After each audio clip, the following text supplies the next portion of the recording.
दोस्तों, मर्दानी फ्रेंचाइजी में रानी मुखर्जी का जो दमदार कॉप अवतार है, लगातार ह्यूमन ट्रैफिकिंग पर बेस्ड ऐसी इंगेजिंग कहानियों को लेकर आता जा रहा है, जो कि सच में दूसरे लोगों के लिए एक प्रेरणा ही बन रहा है। शिवानी शिवाजी रॉय के रोल में रानी की जो परफॉर्मेंस है, हमेशा बहुत ज़्यादा दमदार दिखी है। और मर्दानी थी का ट्रेलर तो ये बात चीख चीख कर कह रहा था कि रानी इस फ्रेंचाइजी की नई कहानी और ज़्यादा दमदार लेकर आने वाली है।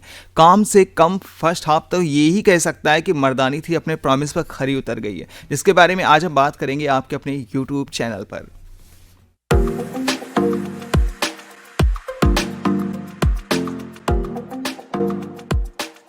जी हाँ, शिवानी शिवाजी राय के सामने इस बार इस एम्बेसडर की बेटी का किडनैपिंग केस, एम्बेसडर के साथ साथ उसके केयरटेकर की बेटी को भी उठा लिया गया है। इन्वेस्टिगेशन बढ़ती है तो पता चलता है किडनैपर्स एक ट्रैफिकिंग रिंग से जुड़े हैं। ये रिंग अम्मा चलाती हैं। उनकी ट्रैफिकिंग रिंग भिखारी माफिया से जुड़ी है।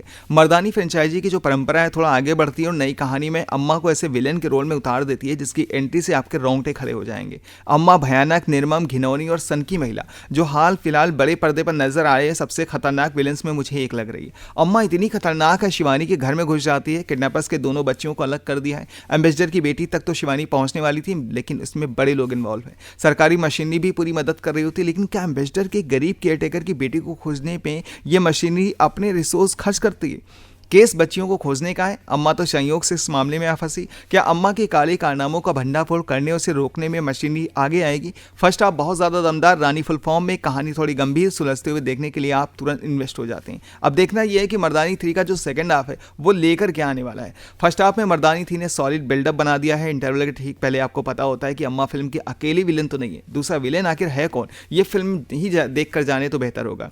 सेकंड हाफ अपनी नौकरी भी दांव पर लगा चुकी शिवानी का है, लेकिन यहाँ मर्दानी 3 की कहानी थोड़ी एक्स्ट्रा बढ़ने की कोशिश जरूर नजर आई है, क्योंकि अचानक से फिल्म में बहुत सारे आइडियाज ट्राई करने लगती है। भिखारी माफिया, ट्रैफिकिंग में डेक्टाइल्स का एंगल नजर आता है। शिवानी का मिशन थोड़ा इंटरनेशनल होने लगता है। पिछली 2 फिल्मों तक की अगर मैं बात करूँ, शिवानी सिस्टम के अंदर रहकर कई बार सिस्टम से लड़ते हुए, ह्यूमन एलिमेंट्स को ऊपर रखते हुए क्राइम को खत्म करने वाली कॉप थी, मगर उसका फोकस केस सॉल्व करने पर नहीं, मोरल विक्ट्री पर भी था। इस बार मामला थोड़ा एक लेवल ऊपर गया है। फिल्म अपने लीड किरदार को हीरो साबित करने के लिए कहानी की गंभीरता की ताक पर रख देती है, और यही वो समस्या है जो कॉप यूनिवर्स की फिल्मों में थोड़ी उतरने लगी थी।